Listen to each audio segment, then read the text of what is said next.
여러분 안녕하세요. 성공 패스워드 국가 자격증의 김유리입니다. 학벌과 스펙이 아닌 자신의 직무에 맞는 기술은요, 나이와 상관없이 취업에 큰 도움이 되죠.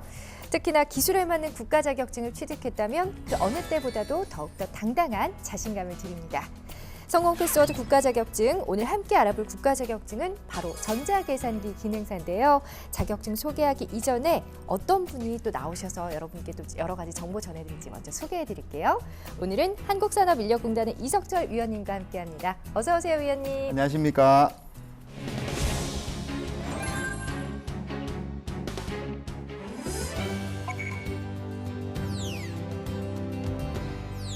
네, 안정적인 평생 직업을 찾는 가장 빠른 길 국가 자격증. 오늘은요, 전자계산기 기능사 자격증에 대해서 알아보는 시간입니다. 우선 구체적으로 어떤 일을 하는지 좀 소개를 해주셔야 될 것 같아요. 네, 컴퓨터 그리고 전산, 전자계산기 이런 용어들은 이제 80년대부터 우리나라에 이제 보급이 되기 시작해서 이를 기점으로 지금 2016년이면은 약 한 30년 가까이 이제 폭발적으로 이렇게 수요라든지 보급이라든지 이런 게 증가하게 됐습니다. 네. 우리가 일례로 봐도 지금 컴퓨터 없이는 모든 일을 할 수가 없는 형태가 됐어요. 그렇죠. 예. 그리고 이제 그런 것에 비례해서 이제 컴퓨터 자체의 고장이라든지 유지 보수라든지 이런 것들이 굉장히 많이 필요하게 됐어요. 개발 못지않게 네. 그런 개발 업무도 중요한데 그런 운영, 유지 보수 이런 직무를 담당할 수 있는 그런 하드웨어 그런 지식을 갖추고 이제 신속하게 정비, 유지 보수할 수 있는 그런 개발을 포함해서 그런 일을 하는 자격이 이제 전자계산기 기능사의 역할입니다. 네. 저는 정말 전자계산기 기능사라고 해서 단순하게 그 계산기 이런 걸 생각했거든요. 계산기도 컴퓨터의 일종이죠. 네. 그렇군요. 네. 근데 이제 크게 보면 컴퓨터와 관련된 뭐 보수나 개발 또 정비에 관한 업무를 하는 그런 직업이네요. 네, 그렇습니다. 예. 네. 전자계산기 기능사를 예를 들어서 취득을 하면 어떤 일을 하는지 좀 자세하게 소개 좀 부탁드려요. 전자계산기 기능사를 취득을 하게 되면 주로 이제 뭐 전자회사라든지 그리고 정보기기 관련 회사 그리고 컴퓨터 하드웨어 개발, 유지 보수를 담당하는 그런 업체에 취업을 할 수도 있고 최근에는 마이크로 컴퓨터 기반의 어떤 뭐 자동화 시스템이라든지 아니면은 최근에는 뭐 3D 프린터라든지 네. 이런 부분에도 이제 그런 전자계산기 특히 이제 마이크로 컴퓨터가 많이 이제 들어가게 되거든요. 이런 어떤 뭐 혁신적인 그런 아이디어를 가지고 창업하시는 것도 뭐 여러 가지 경로는 이제 있을 수가 있습니다. 네, 요즘에 계속해서 발달을 하다 보니까 방금 뭐 3D 프린터도 얘기하셨지만 계속해서 좀 새로운 분야가 생겨나고 있기 때문에 좀 그렇습니다. 전망이 좀 밝지 않을까 싶어요. 네, 그래요. 예. 자, 지금부터는 자격증 취득의 핵심, 합격을 위한 실전 가이드, 시험 과목과 방법에 대해서 알아보는 시간입니다. 자격증을 자발합니다.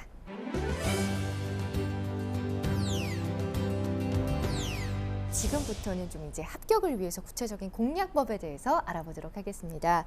자, 시험 시기와 난이도는 어느 정도인지가 궁금하거든요. 어때요? 예, 기능사 종목 같은 경우에는 연 5회를 시행을 하고 있습니다. 근데 중간에 이제 기능 3회 같은 경우에는 네. 전문계고 응시자 필기 면제 검정이라고 그래가지고 그 전문계고 재학생들만 시험을 보는 회차가 별도로 하나 있고요.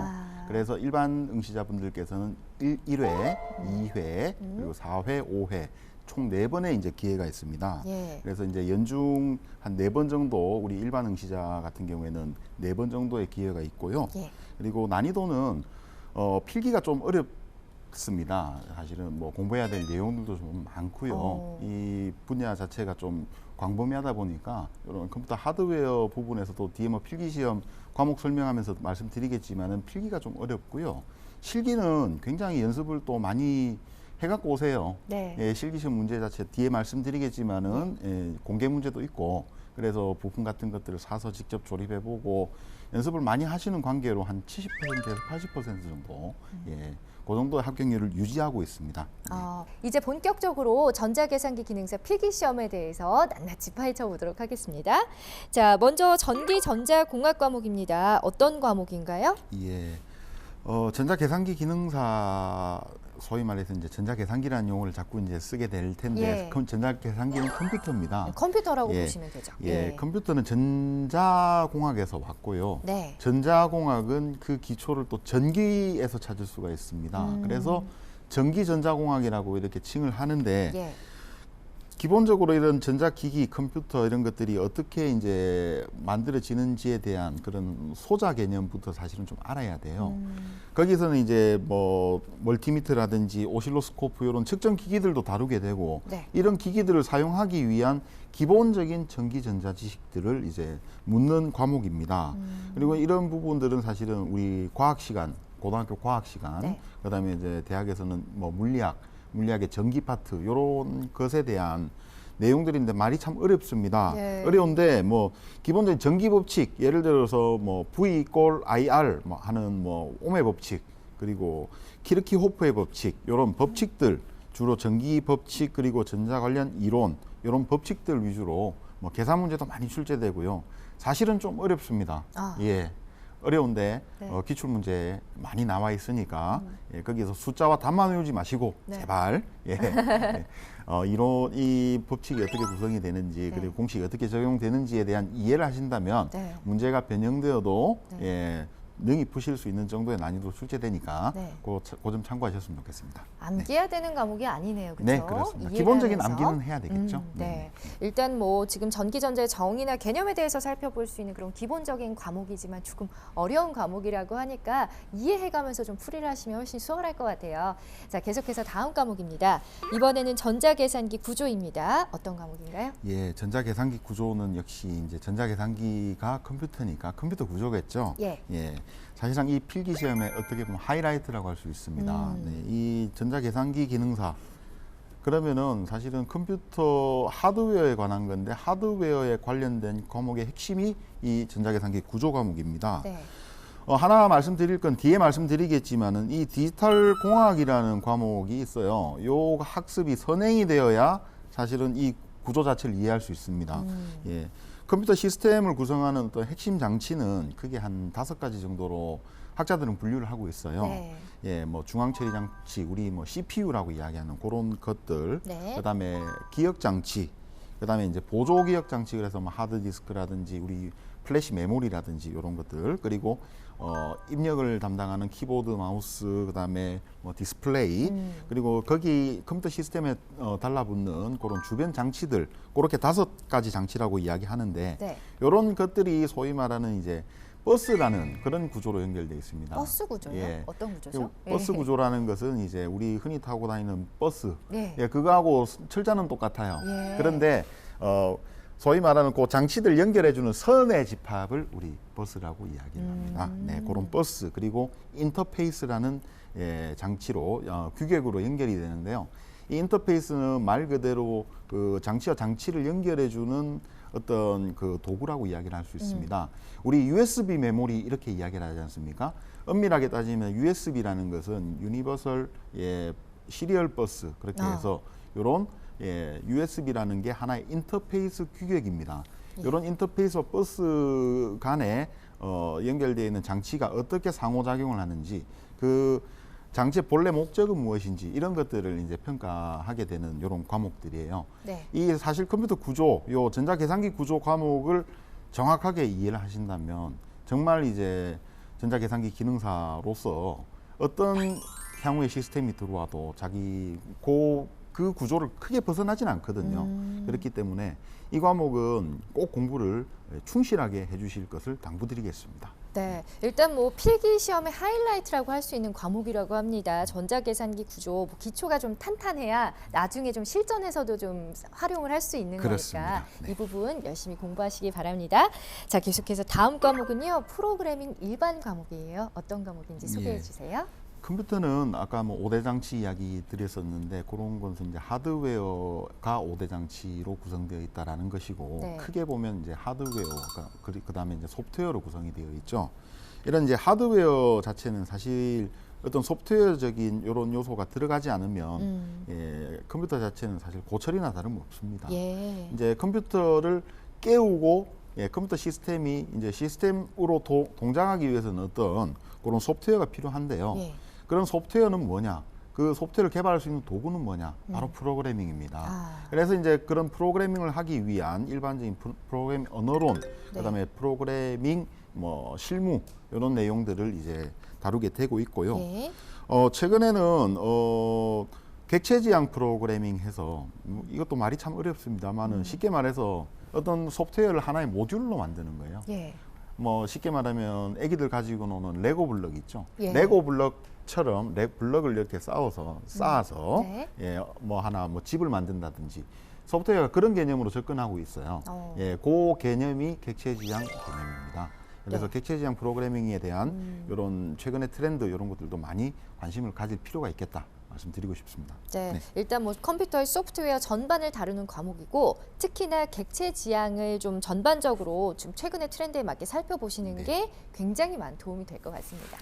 자, 계속해서 다음 과목 디지털 공학 과목입니다. 시험 준비 어떻게 하면 좋을까요? 예, 앞서 전자계산기 구조를 이해하기 위해서 디지털 공학을 굉장히 선행 학습을 해야 된다라고 말씀드렸는데 네.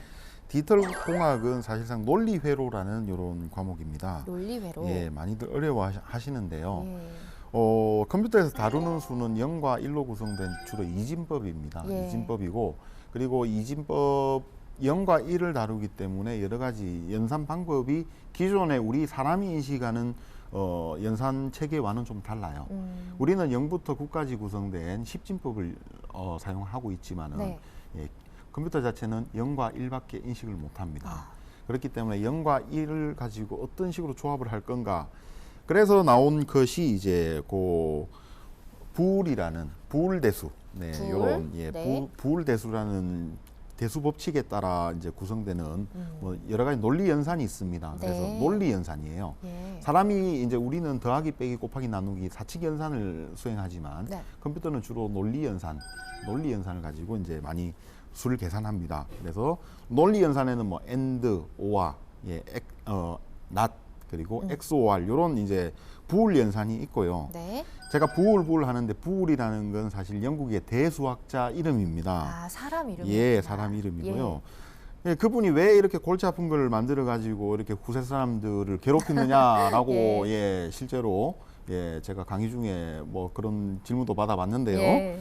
왜 예. 그러신 거예요? 예. 근데 그게 중요한 게 아니라 예. 이분이 계셨기 때문에 우리가 이런 예, 훌륭한 문명을 누리고 있다라는 사실을 그렇죠. 예. 그리고 이런 분들이 선구자가 돼 가지고 네. 후세 사람들이 예, 학문을 발전시켜서 풍요로운 생활을 누리고 있다라는 사실에 감사할 필요가 있겠습니다. 네, 그렇게 그렇습니다. 말씀드리겠습니다. 예, 부울 선생님 감사드려요. 그리고 예, 자, 그래서 예. 이런 부울 대수를 비롯한 네. 이론을 좀 정확하게 이해를 하시고 거기에 따른 논리 연산, 컴퓨터가 어떻게 수를 처리하고 네. 논리적으로 데이터를 어떻게 처리하는가 하는 과목이 디지털 공학이거든요. 네. 그래서 이런 부분들은 기초적인 부분으로서 반드시 알아야 될 그런 과목입니다. 예. 저희가 이렇게 총 4과목을 소개해드렸는데 다 반드시 알아야 되는 과목이고 다 어려운 과목이에요. 예, 국가기술 자격 예. 시험의 과목들은 어느 네. 하나 중요하지 않은 과목들이 있습니다. 왜? 가장 여러 가지 이론들이 있지만 거기서 꼭 알아야 되는 것들만 저희가 출제 기준에 담기 때문에 그렇습니다. 그렇죠. 네. 이렇게 함축적으로 이제 줄여서 4과목이 나온 건데 네. 특히나 또 수험생들이 어려워하는 과목이 있지 않나요? 예, 그렇습니다. 주로 그 디지털 공학, 그다음에 전자계산기 구조 이런 과목들을 굉장히 어려워하고 있고요. 예. 말씀드렸지만은 컴퓨터의 입장에서 좀 생각을 하실 필요가 있겠습니다. 컴퓨터 입장에서요? 컴퓨터가 제가 이제 이러한 커맨드 또는 명령을 내렸을 때 컴퓨터가 네. 이것을 어떻게 변환시켜서 컴퓨터가 인식을 한 다음에 처리하고 그 결과를 사람에게 반환하는가. 요 메커니즘을 한 번씩 쫙 상상해 보면서 이렇게 접근하실 필요가 좀 있을 것 같아요. 이렇게 역지사지라는 마음을 컴퓨터에 한번 대입을 그렇습니다. 해보시면 네, 많은 도움이 되실 것 같습니다. 자, 이렇게 해서 필기시험에 대해서 쭉 살펴봤고요. 이번에는 실기시험에 대해서 한번 알아보도록 할게요. 실기의 경우에는 전자계산기 구성회로의 조립과 조정 및 수리 작업입니다. 작업형으로 총 4시간 30분 정도 치러진다고 하는데 4시간 30분, 근데 복합형이 아니라 작업형으로만 치러지네요. 네, 그렇습니다. 네. 작업형 시험이고요. 4시간 30분 정도의 이제 소요 시간. 그래서 보통 작업 시간은 저희가 한 4시간 정도 소요될 수 있도록 여유 있게. 예, 좀 설계를 하는 편입니다. 네. 이제 개인차가 좀 있을 수는 있는데요. 이런 문제가 유형이 공개가 되어 있습니다. 예, 완전히 완성된 회로는 아니고요. 예. 거기서 이제 어떤 그걸 100% 공개해놓고 시험 문제를 가르쳐주고 시험을 칠 수는 없거든요. 그렇기 때문에 이런 회로의 예시를 제시하고 세부적인 것들은 이제 시험 문제로 출제가 되는데 앞서 말씀드렸듯이 이제 큐넷 사이트에 올라가신 것을 참고를 하시고요.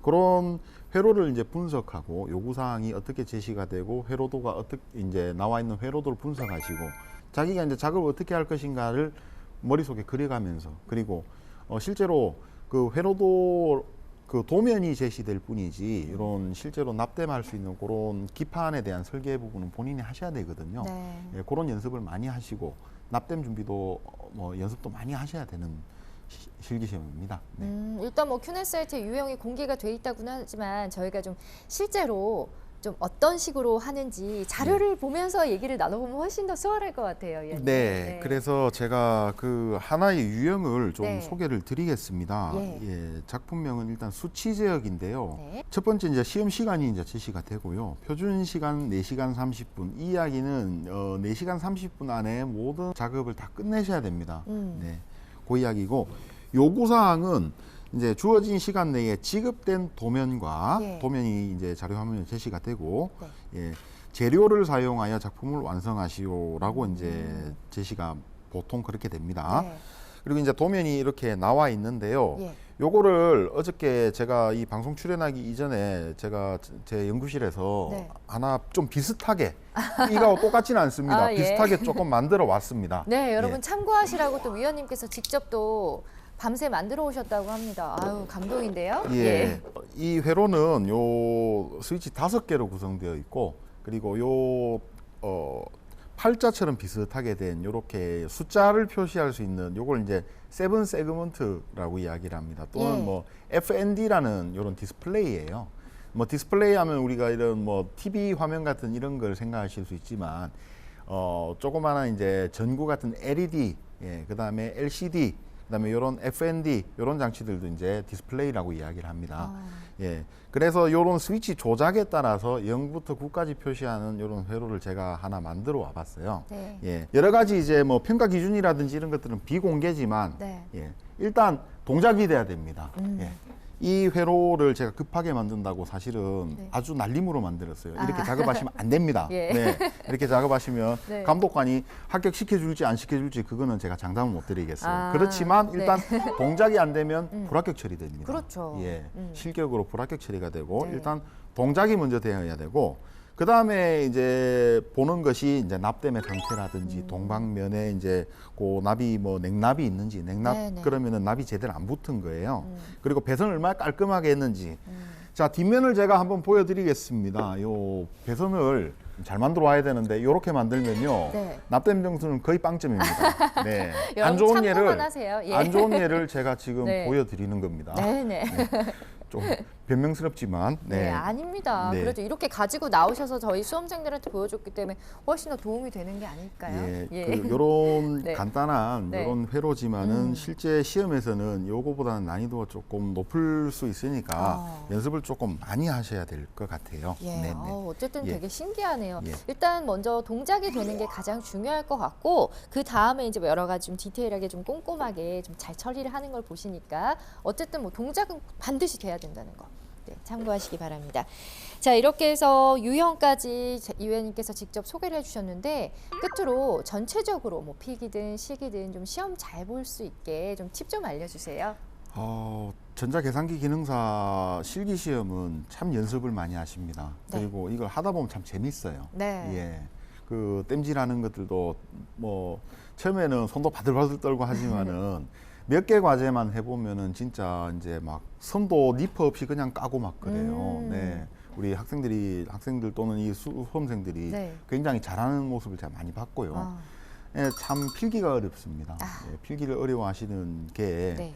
기초적인 일단 뭐 한마디로 말씀드리면은 약간 학습이 좀 부족한 것 같아요. 그런 부분들은 조금 있는 것 같고 학습이 부족하다라는 게 시간적인 것보다도 너무 이제 기출 문제에 의존한 공부가 너무 많이 되지 않는가 그런 생각들이 좀 들고요. 특히 계산 문제에 숫자 바꾸어서 출제가 되면은 굉장히 예, 정답률이 낮아집니다. 예, 그런 부분들. 예, 그래서 필기 시험을 좀 물론 기출 문제를 유형적인 부분의 학습에 있어서 좀 충실히 학습을 하실 필요가 있겠고, 예, 나머지 부분들은 뭐 인터넷 찾아본다든지 관련 서적을 찾아본다든지 해서 모르는 부분들은 알고 넘어가는 학습 전략이 좀 필요할 것이라고 그렇게 생각이 듭니다. 네, 그렇죠. 모르는 걸 그냥 넘어가지 마시고 반드시 뭐 오답 노트를 작성을 하신다든지 여러 가지 방법을 통해서 반드시 짚고 넘어가시기 바랍니다. 자, 이렇게 지금까지 전자계산기 기능사 시험 과목 및 준비 방법에 대해서 알아봤고요. 여기서 끝이 아닙니다. 또 이후에 여러분께서 많이 궁금해하신 내용들 모아서 따로 준비해봤습니다. 자격증 고민 상담소 시작합니다.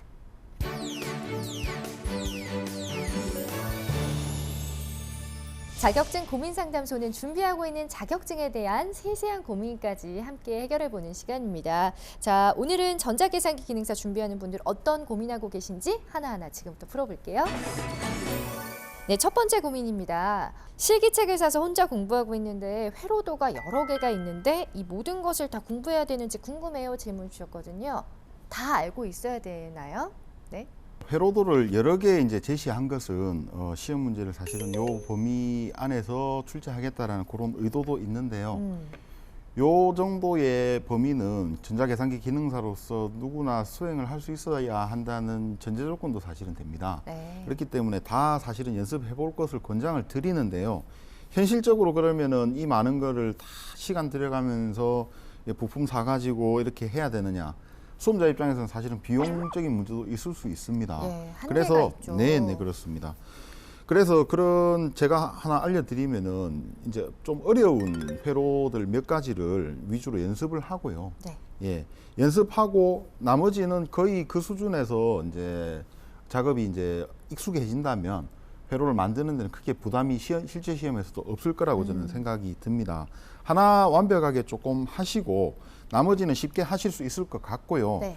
그러면은 이 실기시험을 현실적으로 어떻게 준비할 것인가 제가 하나의 해답을 좀 드리겠습니다. 예. 먼저 회로도를 먼저 보세요. 회로가 어떻게 연결되어 있는지를 납땜하기 이전에 자, 요런 브레드보드라는 것이 있습니다. 네. 네, 시중에서 쉽게 구하실 수 있고요.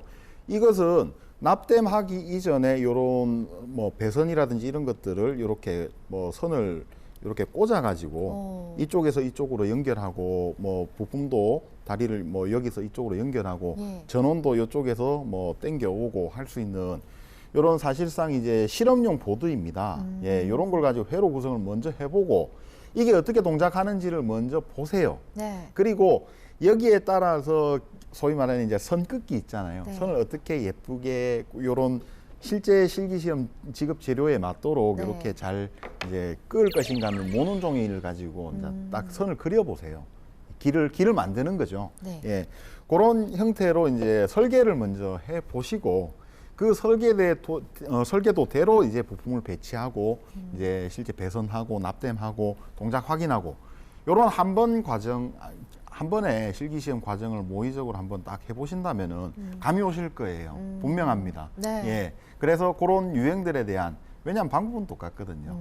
지급재는 재료와 그리고 이제 뭐 조금 뭐 시험 문제 도면이 다를 뿐이지 그런 하는 방법은 다 똑같기 때문에 이런 조금 어렵겠다 싶은 거 내가 하기는 벅차지 않을까라는 목표를 세우고 그거를 이제 한 번씩 천천히 시간 하루 종일 걸려도 좋으니까 네. 천천히 꼼꼼히 짚어가면서 네. 예, 연습을 하신다면 예. 예, 그리고 연습을 할 때마다 시간은 점점 줄어들게 돼 있어요. 네, 그런 형태로 이제 준비하신다면 많은 도움이 될 것 같습니다. 일단은 좀 연습을 많이 하는 게 가장 중요하네요. 네, 그렇죠? 연습을 많이 하는 것도 예. 중요한데 전략적으로 예, 시간을 줄여가면서 잘 하는 방법이 더 중요합니다. 알겠습니다. 참고하시고요. 자, 계속해서 다음 고민 볼게요.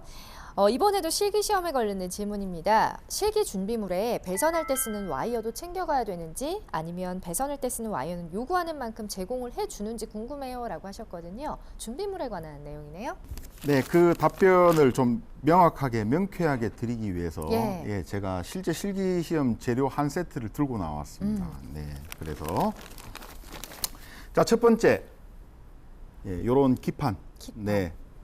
286이라는 이런 표준 규격인데요. 예. 그 말은 구멍이 28개, 그다음에 62개가 있다고 그래서 286이 기판입니다. 요런 왜냐하면 어떤 시험 문제가 나올지는 모르지만 네. 어떤 복잡한 회로가 나올지 모르지만 이 정도의 기판 사이즈에서 해결할 수 있도록 이렇게 맞는 기판을 제시를 하고요. 네. 그리고 우리 수험자분 말씀하신 와이어, 저희가 와이어 제공해 드리고 있습니다. 네. 와이어라는 게 이제 선인데요. 이렇게 삼색 띠로 된 선, 이런 배선 제공해 드리고 있습니다. 그리고 이 회로를 땜하기 위한 이게 실제 나비예요. 이게 이제 인두기하고 이제 붙어가지고 이렇게 잡고 이게 팁이다 그러면 이런 식으로 이제 직각 뭐 납땜을 하게 되고 그리고 이 과제를 완성하기 위한 소위 말하는 뭐 LED라든지 뭐 스위치라든지 그리고 저항 이런 부분들 전부 다 제공해 드리고 있습니다. 그래서 별도의 와이어 이런 것들은 준비를 안 하셔도 되겠습니다. 뭐 따로 준비할 건 아예 없는 거네요. 다 아닙니다. 준비가 되어 있는 거예요? 뒷부분에 이제 뭐 좀 말씀을 드려야 되겠지만은 뭐 수험자 지청 공부라는 것들이 따로 있기 때문에 그런 부분들은 준비를 하셔야 돼요. 어쨌든 뭐 기본적인 거는 다 제공이 된다는 실기 시험 문제풀이 그다음에 이제 작업을 하기 위해서 필요한 그런 재료들은 지급 재료로 제공이 되고 있습니다. 예, 알겠습니다. 네, 위원님 정말 친절한 답변 감사드립니다. 자, 이렇게 자격증 고민 상담소에서는요, 실제 수험자들의 고민을 해결해 드리는 시간 마련하고 있습니다. 궁금한 점 있으시면 Q&A 사이트에 궁금증 올려주시면 저희가 친절하게 답변해 드리도록 할게요. 지금까지 자격증 고민 상담소였습니다. 위원님, 시험 준비하고 계신 분들의 경우에는 아무래도 좀 이 분야에 전망이 있으니까 지원을 하지 않을까 싶거든요. 어떤 전망 바라보고 계신가요? 그렇죠. 자격증을 따서 어떤 뭐 취업이라든지 창업이라든지 이런 부분에 꿈을 가지고 이 자격증을 많이 도전을 하십니다. 거의 모든 자격증 다 그렇고요. 특히 전자계산기 기능사 같은 경우에는 이제 컴퓨터 관련 기기들 이런 것들은 사실상 이제 일상용품이 됐습니다. 우리 뭐 스마트폰 다 가지고 계시고 그리고 스마트 가전 그래서 냉장고에도 뭐 LCD 디스플레이가 있고 인터넷이 되고 이런 뭐 전기밥솥도 마찬가지고요. 이런 것들이 이제 이동통신 기술과 컴퓨터 기술들이 이제 발전하면서 이제는 사물 인터넷이라는 그런 용어까지 등장을 하게 됐습니다. 이 시점에서 이제 컴퓨터 관련 기술 수요는 앞으로 계속 증가해 왔고 증가될 것이고요. 이에 따른 운영 그리고 유지 보수에 필요한 그런 인력들도 많이 필요한 실정입니다. 그래서 많은 산업 인력이 필요할 것이라 생각이 들기 때문에 앞으로 그 수요는 계속 증가할 수밖에 없어요. 그래서 이런 분야의 전망은 매우 밝다라고 그렇게 말씀드리겠습니다. 자, 지금까지요 전자계산 분야의 전문가가 되기 위한 첫걸음이라고 할 수 있는 전자계산기 기능사에 대해서 알아봤는데요. 오늘 좋은 말씀 전해주셔서 감사합니다. 감사합니다. 네, 하루가 다르게 발전하고 있는 정보화 시대를 맞아서 컴퓨터는 일상의 필수품으로 자리 잡고 있습니다. 자, 이에 따라서 컴퓨터 하드웨어를 보수하고 또 정비할 수 있는 전자계산기 기능사의 필요성 그리고 중요성이 더욱더 강조가 되고 있지 않나 싶은데요. 직업에 대한 자부심 가지시고 자격증에 도전해서 꼭 합격하시길 바랍니다.